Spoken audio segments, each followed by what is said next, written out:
Hi hello. तो दिन की शुरुआत करी थी जूस पीने से और मैंने बना लिया था चिकन सुबह में। फिर मैं बना रही थी रोटी क्योंकि मुझे अपने हस्बैंड का लंच देना पड़ता है, तो इतनी गर्मी लग रही थी बहुत ज़्यादा। फिर मैंने अपने लिए चिल्ली पटाटो मंगा लिए थे दोपहर में। फिर हम मसूरी में गए तो अपने हस्बैंड का केक लेने के लिए, क्योंकि मेरे हस्बैंड का बर्थडे था। तो उसके बाद फिर मैं उनके लिए गिफ्ट लेने के लिए, गिफ्ट में मैं टी शर्ट ले रही थी। बहुत सारी हमने टी शर्ट देखी, इतनी प्यारी प्यारी टी शर्ट दिखाई भैया ने। फिर हमने एक टी शर्ट ले ली थी। फिर हम आ गए था आसिफ भाई की दुकान पे अंदर मसूरी में। फिर हमने वहाँ पर सनग्लासेस देखे क्योंकि मेरा मन था कि मैं उनके लिए लूँ सनग्लासेस। फिर हमने देखा, बहुत ही अच्छे अच्छे दिखाए थे। फिर हम लेके आ गए थे दो। फिर हमने आके तैयार हुई क्योंकि हम जा रहे थे एहसान में।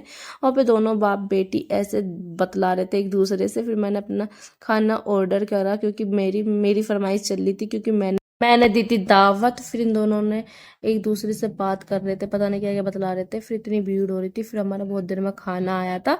फिर हमने खाना खाया। फिर हम आ गए थे बाहर, तो अन्नू ने केक खाया और हमने रसमलाई खाई थी। तो मुझे एक बात पे बहुत हंसी आ रही थी क्योंकि हमारे पास में कोई पता नहीं क्या कह रहा था, बस हमें इतनी हंसी आई। फिर मैं घर घर पे आके मैंने इन्हें दिया था गिफ्ट।